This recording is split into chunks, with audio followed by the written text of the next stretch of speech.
അന്ധവിശ്വാസങ്ങളുടെ നാട്ടിൽ കുഞ്ഞുങ്ങളെ കൊന്നെറിയുന്നതിനെതിരെ പടപൊരുതുകയാണ് ഘാനയിലെ sister Stan മുമുനി. ഇരുളടഞ്ഞ സമൂഹത്തിൽ കാരുണ്യത്തിന്റെ കരസ്പർശമാകുന്ന സിസ്റ്റർ സ്റ്റാൻ മുമുനിയുടെ ജീവിതവും ലോകമറിയേണ്ടതാണ്. ഘാനയിൽ ദിവ്യകാരുണ്യ സ്നേഹത്തിന്റെ മരിയൻ സഹോദരിമാർ പ്രവർത്തിക്കുന്നത് ഇങ്ങനെയുള്ള അന്ധവിശ്വാസങ്ങളാൽ ജീവൻ അപകടത്തിലാകുന്ന കുഞ്ഞുങ്ങളെ രക്ഷിക്കുവാനാണ്.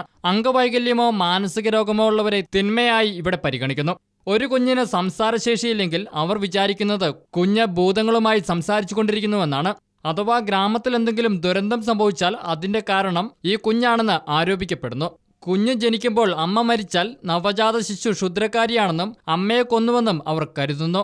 അഥവാ ഇരട്ടക്കുട്ടികളാണെങ്കിൽ ഒരാൾ നല്ലതും ഒരാൾ ചീത്തയുമാണെന്നാണ് സങ്കല്പം. അതിൽ ആരാണ് നല്ലത് ചീത്ത എന്നറിയാത്തതുകൊണ്ട് രണ്ടുപേരെയും കൊല്ലുന്നു. ഈ കുഞ്ഞുങ്ങളെ രക്ഷിക്കുവാനുള്ള പ്രവർത്തനം ഫണ്ടിന്റെ അപര്യാപ്തത മൂലം സിസ്റ്റർ സ്റ്റാൻ മുമുനിക്കും മറ്റു കന്യാസ്ത്രീകൾക്കും ഏറെ ബുദ്ധിമുട്ടുണ്ടാക്കുന്നുണ്ട്. പ്രാദേശിക സമൂഹം ഇവരെ സഹായിക്കുവാൻ സന്നദ്ധമാണ്. ക്രിസ്ത്യാനികളും മുസ്ലിങ്ങളും തുല്യമായുള്ളൊരു പ്രദേശമാണിത്. മുസ്ലിങ്ങൾ തങ്ങളുടെ മഠത്തിൽ കുഞ്ഞുങ്ങളെ ദാനം ചെയ്യാനായി വരുന്ന ഉദാഹരണങ്ങൾ സിസ്റ്റർ സ്റ്റാൻ മുമുനി ചൂണ്ടിക്കാട്ടുന്നുണ്ട്. നിങ്ങളാണ് ദൈവത്തെ അറിയുന്നത്, യഥാർത്ഥത്തിൽ ദൈവത്തെ ശുശ്രൂഷിക്കുന്നത് എന്ന് പറഞ്ഞാണ് അവർ കുഞ്ഞുങ്ങളെ കൊണ്ടുവരുന്നത്. മരിയൻ സഹോദരിമാർ പക്ഷേ മുസ്ലിം ക്രിസ്ത്യൻ പാരമ്പര്യ കുഞ്ഞുങ്ങൾ എന്നിങ്ങനെ വിവേചിക്കാറില്ല. എല്ലാവരെയും അവർ ഒരുപോലെ സ്വീകരിക്കുന്നു.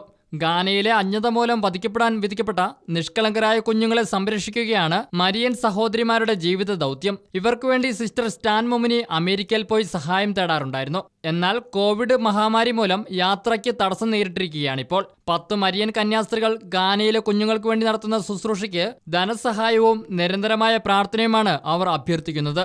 International desk, Shekinah news.